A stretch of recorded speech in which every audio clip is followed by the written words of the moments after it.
Donc, bonjour à tous, auditeurs, auditrices. On se retrouve aujourd'hui pour notre première capsule de 2 sur le trouble développemental de la coordination.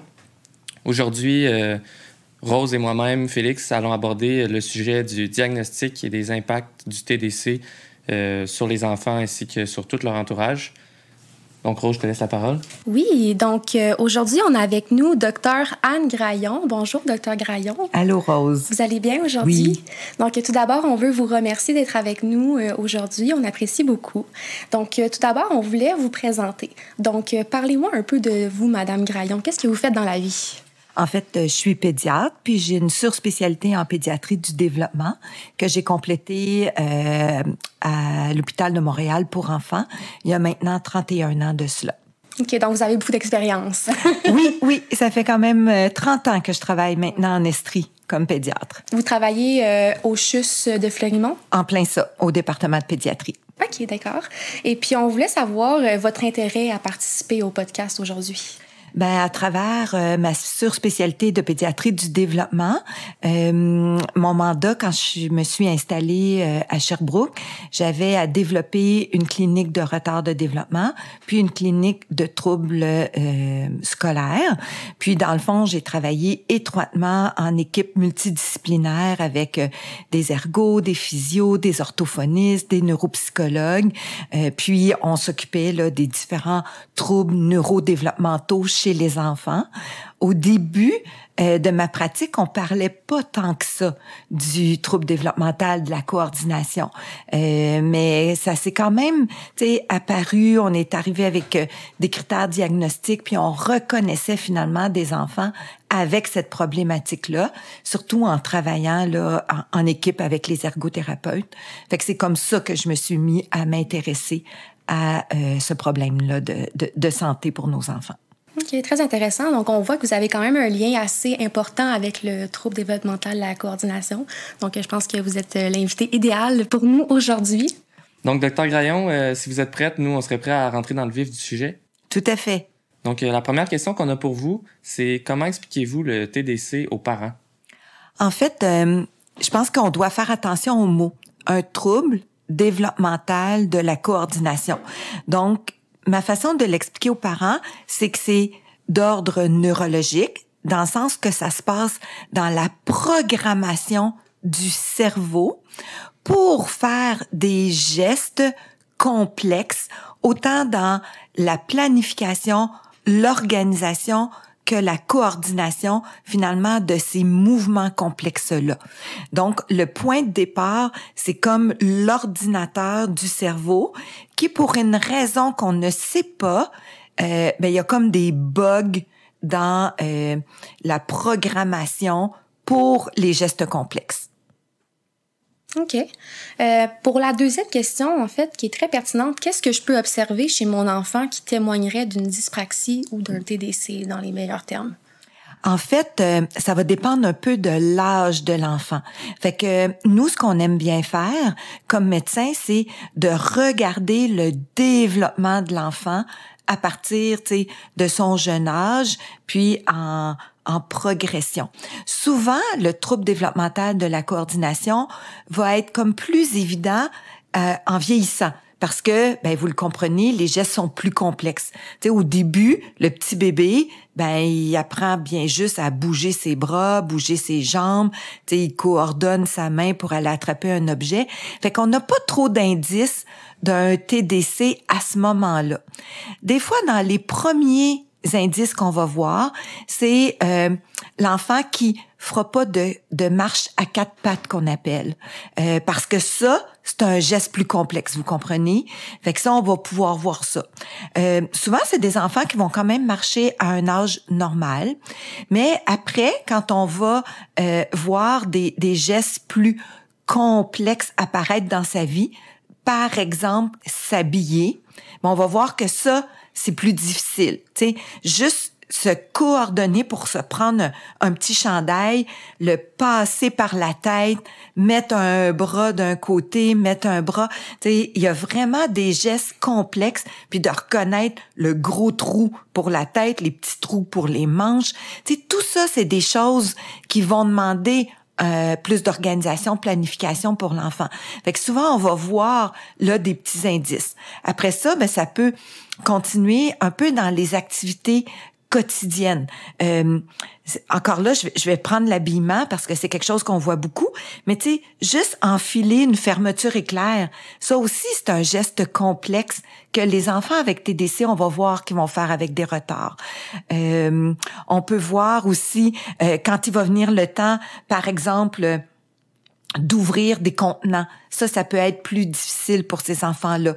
Quand il vient le temps, tu sais, là, on approche de l'école, découper. Découper, c'est un geste complexe parce que tu fais quelque chose, si tu es droitier, tu dois tenir ta feuille avec la main gauche, tenir le ciseau de la main droite, orienter ton ciseau sur la ligne où est-ce que tu veux découper sur ta feuille, suivre cette ligne-là, tourner la feuille avec ta main gauche, continuer la poursuite avec ta main droite. Fait que je sais pas si vous réalisez, mais comment c'est complexe, un geste tout simple qui est de découper. Puis imaginez les enfants qui font du bricolage à la maternelle, comment ils font ça souvent. Fait que c'est tout plein de petites choses comme ça qu'on peut voir que les enfants vont avoir plus de difficultés. Puis des fois, ils nous surprennent. Des choses qui ont l'air, qu'on pourrait imaginer qui seraient difficiles pour eux, ils se débrouillent pas si pire. Souvent parce que ils l'ont pratiqué beaucoup, beaucoup, beaucoup. Puis il y a d'autres choses que s'ils pratiquent pas beaucoup, ben ça reste difficile un petit peu plus longtemps. Fait que nous, c'est un peu ce qu'on fait. Là, on fait l'histoire développementale, on tient compte de l'enfant, d'où il part, où est-ce qu'il est rendu, puis on essaie d'avoir ces indices-là. OK, c'est intéressant. En fait, là, vous pouvez me corriger, mais si je comprends bien, un des signes précurseurs du TDC, ça pourrait être que l'enfant ne marche pas à quatre pattes. C'est bien ça? En fait, il faut faire attention à ça parce qu'il y a toutes sortes de raisons qui peuvent mener pour qu'un enfant ne marche pas à quatre pattes. Fait que c'est pas l'enfant ne marche pas à quatre pattes, il a un TDC. Mais quand on va faire l'histoire développementale, le fait de ne pas avoir marché à quatre pattes, avec d'autres indices subséquemment dans le développement de l'enfant, ben tout le portrait mis ensemble peut m'amener à soupçonner un TDC. OK, parce qu'on s'en rend pas compte, mais marcher à quatre pattes, c'est un geste qui demande beaucoup de coordination. Là, oui. C'est ça, amener le bras et la jambe à l'avant en même temps. Oui, tout à fait. Puis, tu sais, il faut se soulever, il faut bien se tenir. Donc, oui, c'est un geste complexe. Mais, tu sais, il y a d'autres pathologies aussi. Donc, il faut pas retenir que c'est automatiquement un TDC. Pour nous, c'est une étape de développement, marcher à quatre pattes. Parfois, des enfants sautent des étapes de développement, puis ça veut rien dire. OK? Ça n'a pas de signification d'un indice de trouble. Mais parfois, avec d'autres indices, ben, à un moment donné, quand tu as un cumul, ben là, tu dis, oh, OK, là, ça ressemble à un trouble, ben, parce que tu as plusieurs indices, puis ça a un impact dans le fonctionnement de l'enfant. Hein, c'est souvent la définition dans tout ce qu'on apprend en médecine. Quand c'est un trouble, ben, c'est que ça a plusieurs indices et que ça a un impact fonctionnel. OK. Ben, c'est intéressant, en fait, de voir à quel point des simples gestes de la vie quotidienne qu'on prend pour acquis, comme vous avez parlé, couper une feuille de papier avec des ciseaux, ça peut être vraiment difficile pour ces enfants-là. Ouais. Puis, si je peux rajouter là-dessus, là, c'est... Dans le fond, le TDC, c'est pas un trouble qui va se manifester du jour au lendemain. C'est vraiment quelque chose qui est un continuum dans la vie de ces enfants-là. C'est bien ça? Ben oui. Tu sais, je pense que le mot, le D pour développemental, ben c'est ça que ça veut dire, tu sais. Fait que ça a différents impacts selon le développement de l'enfant. Tu sais, quand je vous parlais de toutes les difficultés d'habillage, ben si on regarde un adolescent qui a un TDC, ben, inquiétez-vous pas, là, il arrive à mettre son chandail, il arrive à fermer ses fermetures éclairs, il arrive quand même à faire ça. Mais ce qu'on va voir, c'est à l'âge où la majorité des enfants vont le développer rapidement, l'enfant avec le TDC, lui, on voit que c'est difficile pour lui.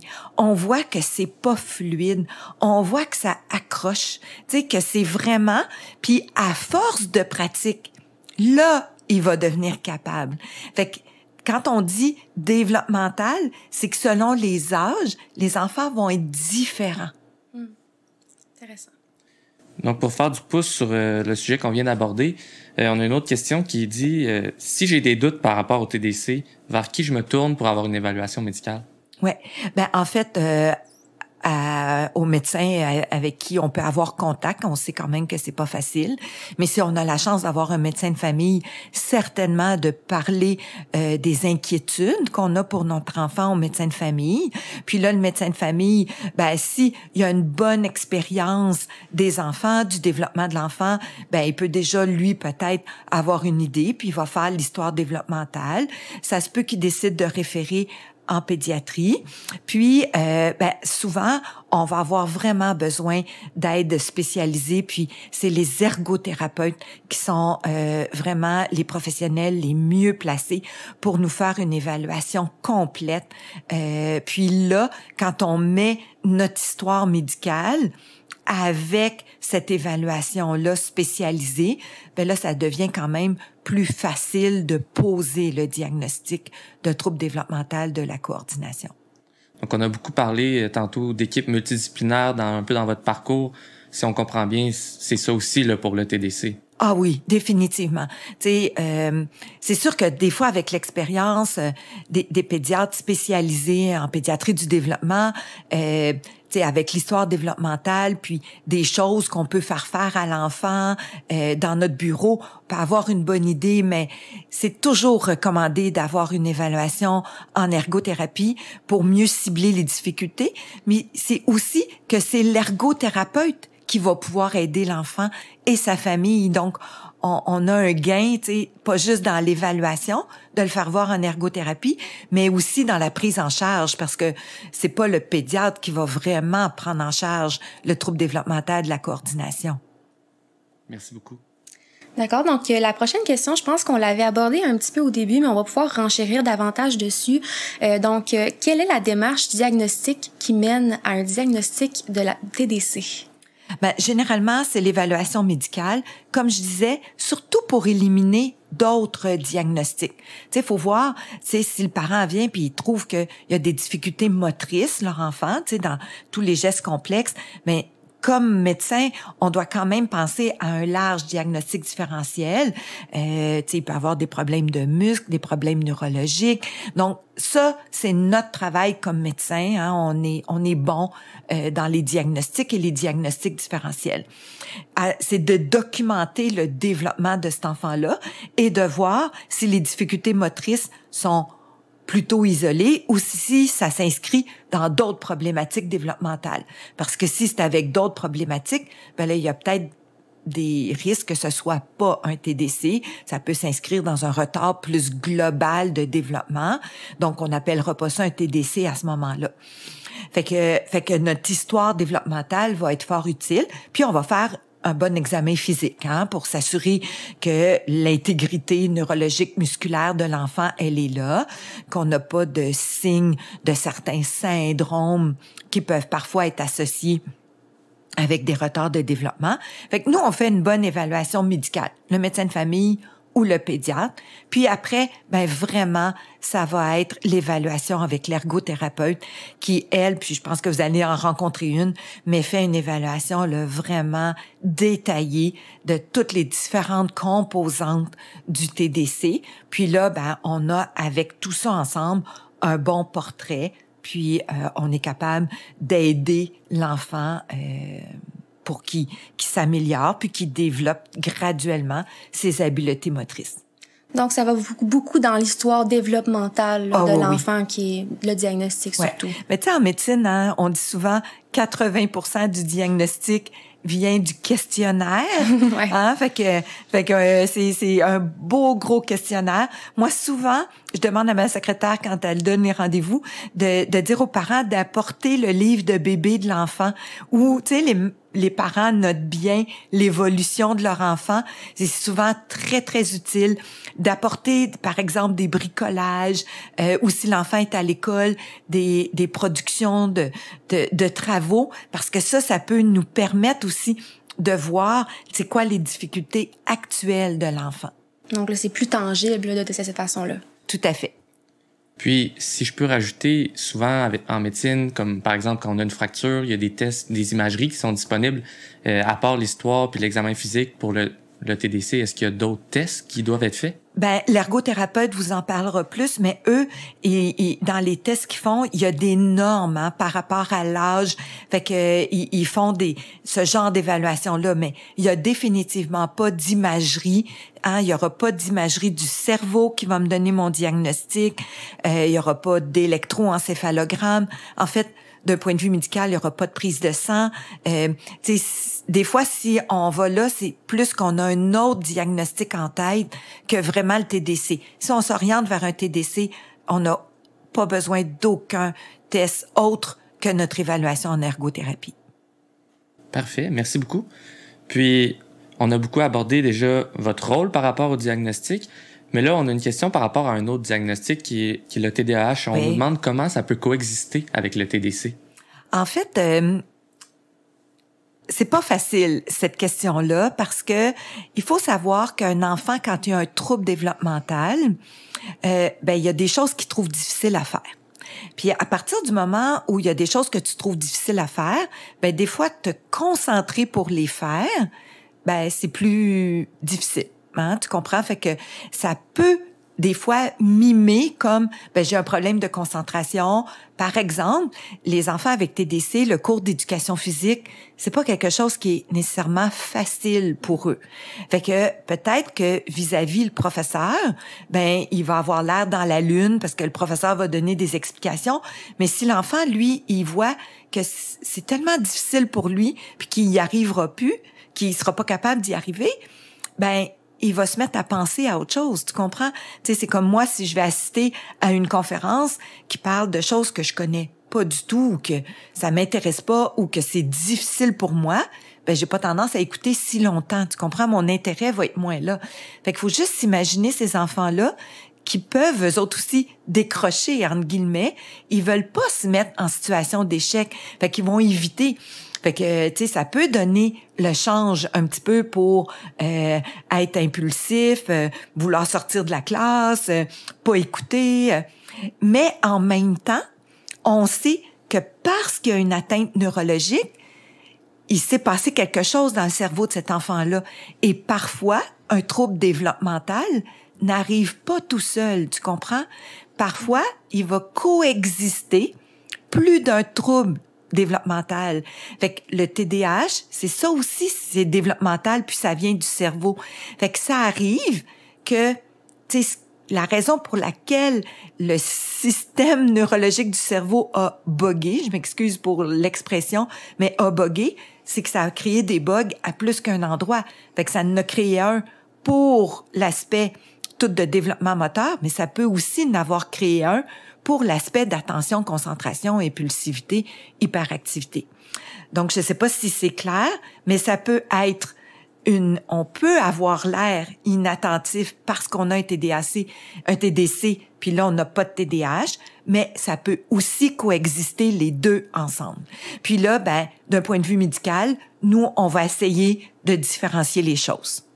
Puis j'aimerais savoir, est-ce qu'il y a beaucoup d'enfants qui ont un TDC, qui ont aussi le diagnostic de TDAH, ou c'est quelque chose qui est peu fréquent? Ou... Non, c'est quand même assez fréquent. On parle d'autour de 15%, parfois même jusqu'à 30%, selon les études, de coexistence de deux troubles, tu comprends? Okay. Donc, tu sais, c'est pas si rare que ça. Tu sais, si on monte jusqu'à 30%, ça veut dire 1/3 des enfants. Fait que c'est quand même pas négligeable. Puis, mis à part le TDAH, est-ce que vous connaissez d'autres troubles qui sont des fois associés avec le TDC? Il y en a des fois, on va soupçonner, par exemple, le trouble du spectre de l'autisme. Ça pourrait arriver aussi. Puis là, il va y avoir des caractéristiques très spécifiques au trouble du spectre de l'autisme.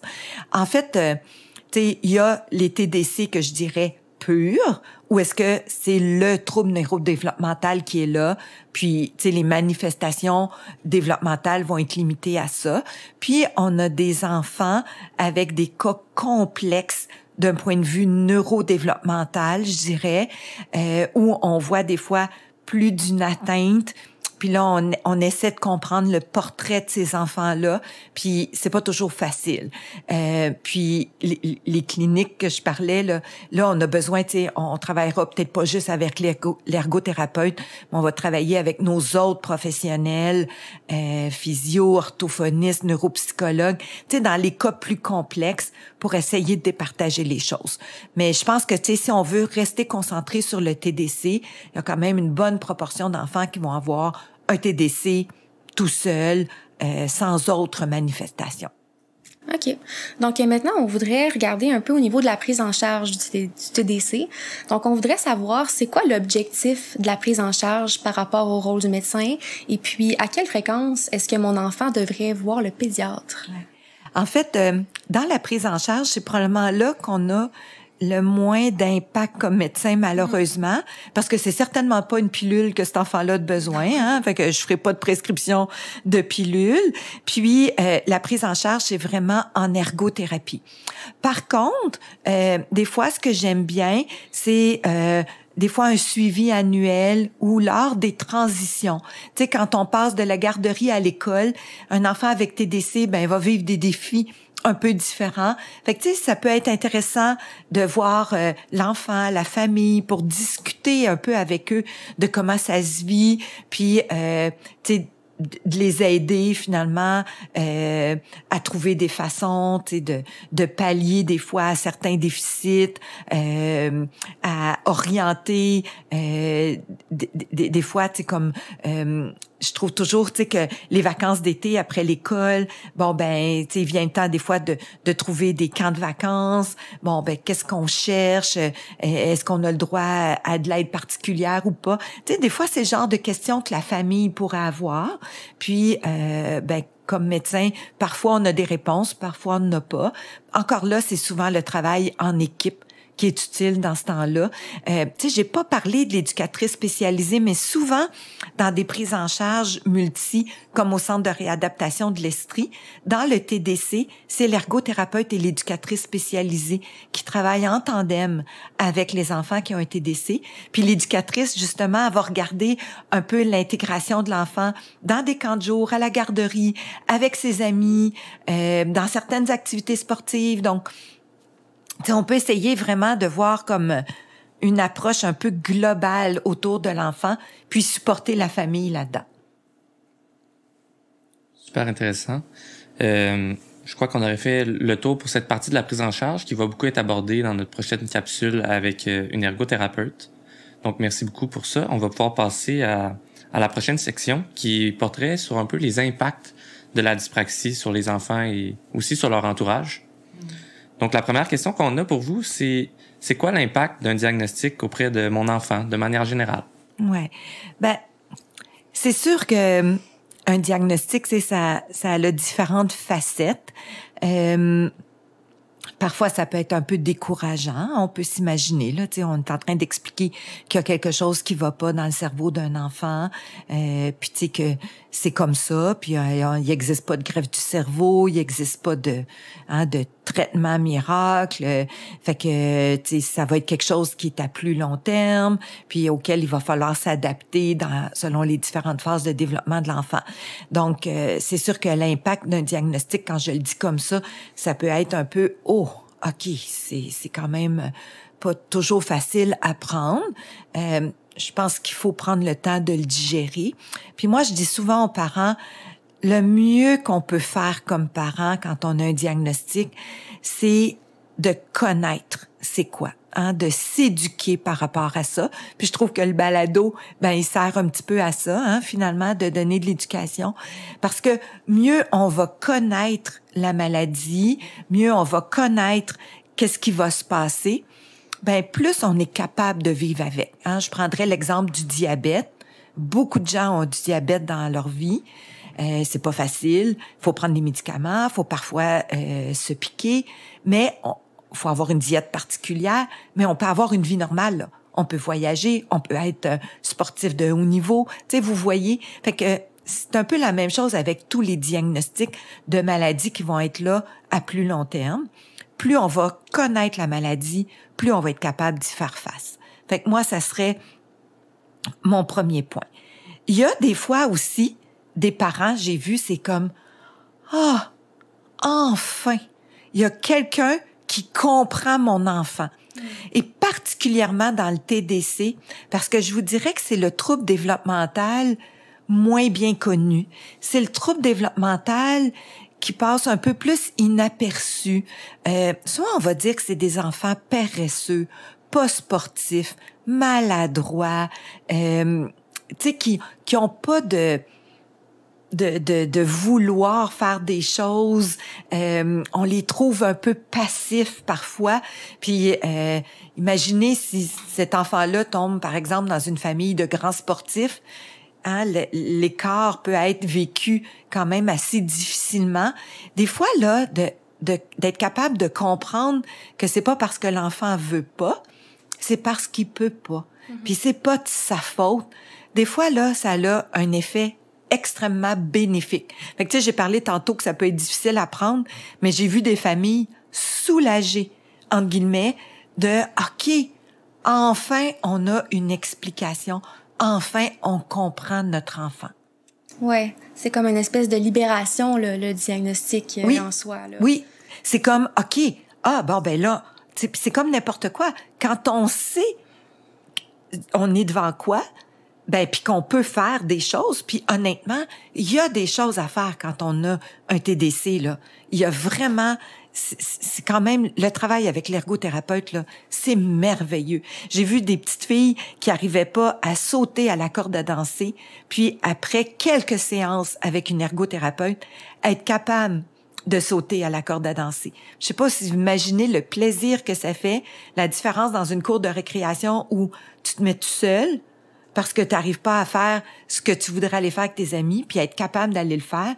C'est des beaux succès qui rendent les enfants fiers d'eux, leur famille fière d'eux, puis ils peuvent avancer de cette façon-là. Fait que c'est ça. Ça revient à comprendre, à faire des interventions ciblées avec l'ergothérapeute, mettre en place des fois des adaptations à l'école. Vous allez en parler avec l'ergothérapeute. Tu sais, oui, faut que l'enfant apprenne à écrire, on lâchera pas le morceau, mais un moment donné, quand ça le ralentit trop, ben l'utilisation de l'ordinateur devient drôlement utile. Hein? Puis c'est juste de l'introduire au bon moment. Pour les bonnes raisons qui comptent. Fait qu'il y a plein de choses comme ça qui peuvent se passer dans la vie d'un enfant avec un TDC. Mais j'imagine que ça doit pas être facile non plus pour ces enfants-là parce que ils le savent comment la société peut les percevoir, puis ils se le sont probablement fait dire que vous avez parlé de la fameuse paresse. C'est comme une espèce de discrimination envers ces enfants-là parce que c'est pas de leur faute en fait. Ouais. Ben moi j'ai été parfois même dans des écoles pour les plans d'intervention. Puis quand on expliquait aux professeurs que cet enfant-là avait un TDC, puis qu'on expliquait ce que ça voulait dire, ben le regard du prof changeait complètement. Hein, puis là ben l'enfant se mettait à vivre des réussites parce qu'il y avait plus d'appui, on décortiquait les gestes pour lui, on ajoutait des aides, puis ben il se retrouvait en meilleure réussite. Fait que l'enfant est fier, la famille est fière, puis les profs aussi sont contents de voir l'enfant progresser là-dedans. Fait que oui. Vous avez parlé, là, ça m'intéresse parce que vous avez parlé que là les professeurs sont informés, donc les gens dans la vie de l'enfant doivent connaître le TDC. C'est qui va parler aux professeurs pour leur en apprendre davantage? Ben ça peut être les parents. Okay. Une fois que le diagnostic est posé, il y a des aides dans les écoles supportées par la commission scolaire, des gens qui peuvent aller. Des fois, c'est le psychologue de l'école qui va l'expliquer à l'équipe école qu'on appelle là, tu sais, les quelques professeurs, le prof d'éduc, le prof régulier, puis tu sais parfois il y a le prof de musique ou quoi que ce soit. Tu sais la musique, la fameuse petite flûte à bec là, ça aussi hein, chez un TDC, c'est pas facile la petite flûte à bec. Donc fait que vous imaginez, fait que puis parfois ben c'est ça, comme médecin, j'ai été invitée, puis là je pouvais en parler, l'ergothérapeute souvent va aller dans les écoles, puis va s'asseoir, jaser avec l'équipe école encore là, mettre en place des choses. L'ergo fait la même chose à la maison. Fait que tu sais, quand tout le monde travaille dans la même direction pour un enfant, ben ça donne des beaux résultats. Ouais, absolument. Donc, on se rend compte un peu, en médecine, souvent, un diagnostic, ça peut être une mauvaise nouvelle, mais là, de ce que vous nous dites, on se rend compte que pour un enfant TDC, un diagnostic, ça peut beaucoup plus souvent être une bonne nouvelle. Ben, en fait, même en médecine de façon générale, moi, je vois toujours le diagnostic comme étant source de après, qu'est-ce qu'on doit faire. Tu comprends? Malheureusement, même avec les diagnostics très, très, très, très graves, on pourrait penser au cancer, ben, il reste que une fois qu'on sait, mettons le patient qui venait pour une grande fatigue puis qui aboutit à un cancer, bon, au moins on est capable d'intervenir. Je pense que dans le TDC, le message est encore plus d'espoir, tu comprends? Parce que ben là, on comprend ce qui se passe et là, les interventions qu'on va faire vont améliorer le fonctionnement de l'enfant. Donc, ça réglera pas le problème de TDC. Il va rester avec son TDC, tu comprends? Ça, on peut pas le guérir. C'est comme je l'ai dit, on peut pas faire de greffe de cerveau, là. Ça n'existe pas.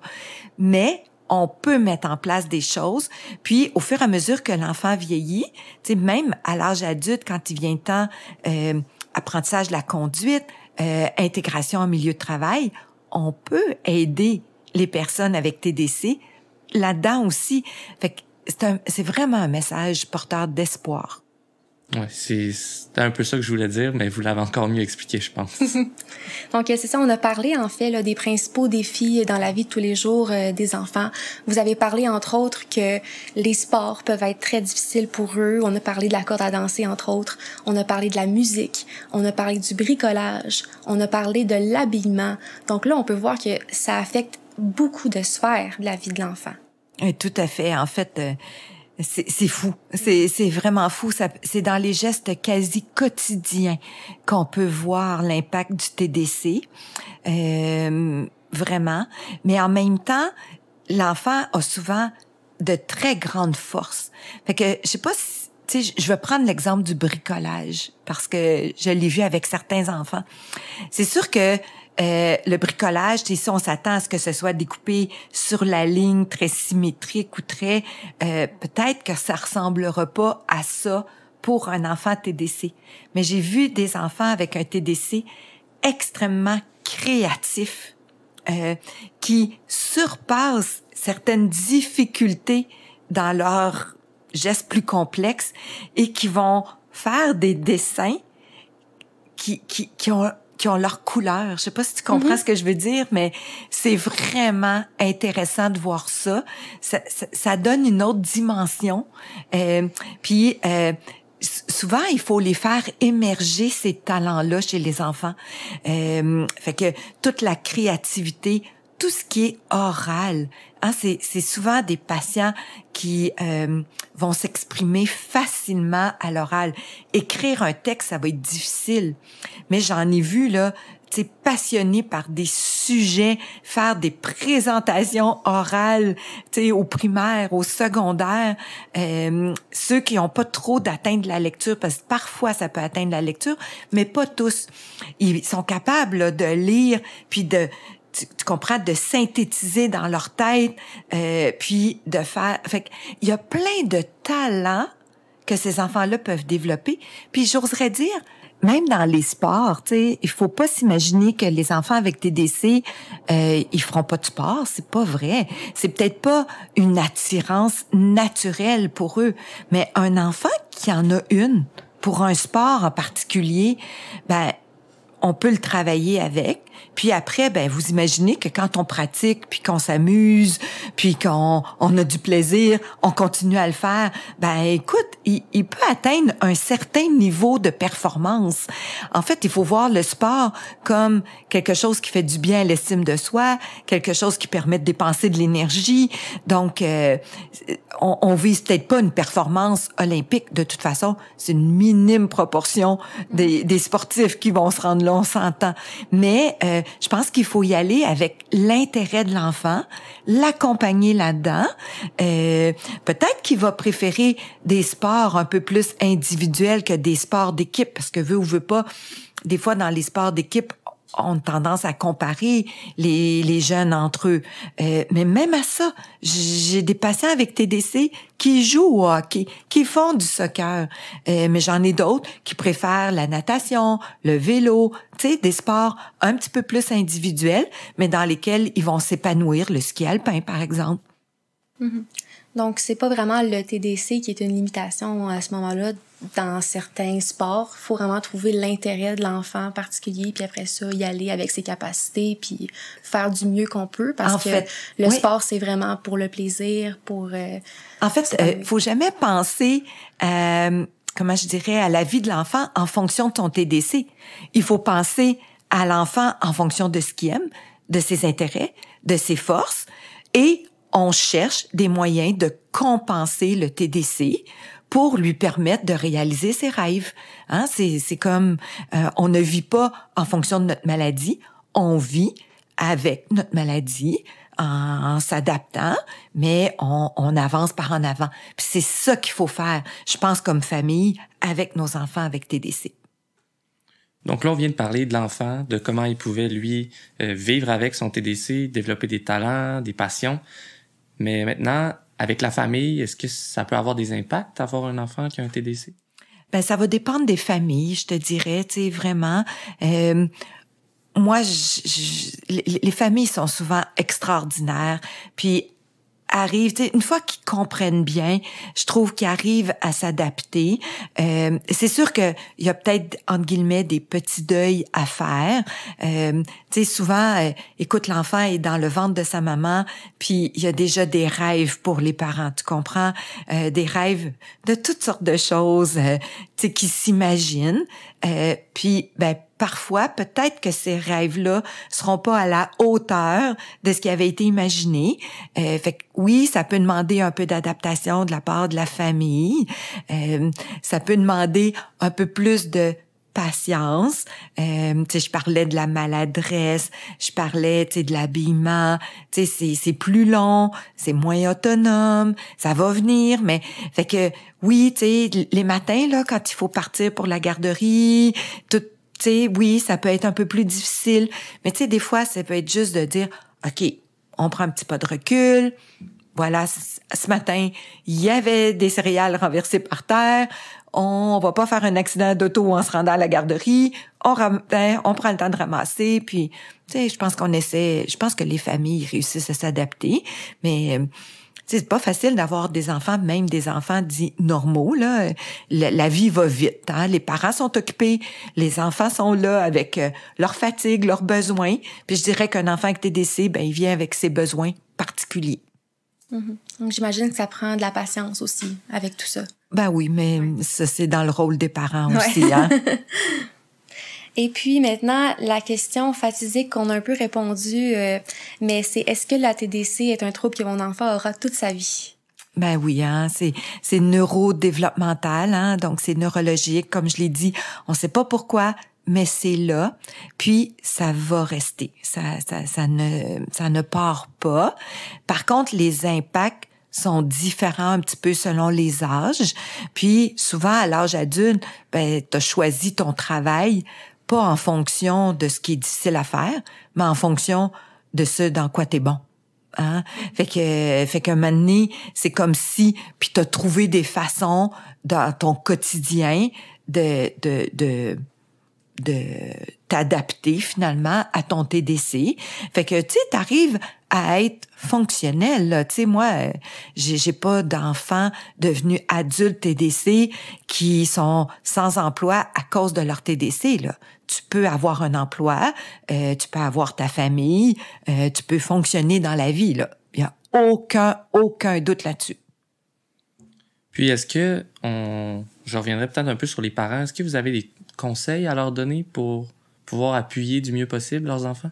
Ben, d'être à leur écoute, tu sais, je pense que c'est probablement le meilleur, d'être patient, de faire confiance en la vie, même si parfois le parcours scolaire n'est pas toujours facile, l'ergothérapeute va en parler, il y a une place pour l'enfant qui va devenir adulte avec son TDC, tu comprends? il y a une place pour lui. Il faut juste qu'il trouve sa voie. Puis comme tout parent, ben c'est ça qu'on fait. On accompagne nos enfants pour qu'ils deviennent des adultes autonomes. C'est ça notre job de parent. Donc, tu sais, on le fait en toute humilité. Il n'y a pas de parent parfait. Fait que c'est vrai quand tu as un enfant avec un TDC, c'est vrai quand tu as des enfants sans problème de santé. Ça n'existe pas, la perfection. Fait que je pense que, tu sais, on se donne le droit aussi à l'erreur comme parents, mais je pense qu'il faut être positif, regarder vers l'avant, puis essayer des choses, puis, tu sais, amener les enfants à développer leur potentiel. C'est vraiment ce qu'il faut faire. Je pense que c'est un beau message d'espoir pour les familles. Je pense que c'est ça qui est important ici. C'est de voir le positif des choses et puis de comprendre que mon enfant va vivre sa vie avec ses capacités, puis on va lui trouver des talents. Tout à fait. Et tous les enfants ont des talents, définitivement. Puis, comme n'importe quel parent, dans le fond, le rôle d'un parent avec un enfant qui a un TDC, c'est d'accompagner son enfant jusqu'à l'âge adulte, jusqu'à temps qu'il trouve qui il est, puis après ça, c'est sûr qu'il y a une petite attention à porter aux besoins particuliers, comme vous nous dites, mais c'est vraiment ça, c'est d'accompagner un enfant comme n'importe quel autre. Là. En plein ça. Amener cet enfant-là à développer son plein potentiel à lui comme enfant, tu comprends? Fait que, voilà, c'est ça qu'il faut faire. Donc, ça conclut la première partie de notre balado. Donc, Dr. Graillon, on tenait à vous remercier pour votre présence aujourd'hui. On apprécie beaucoup. Ça m'a fait vraiment plaisir.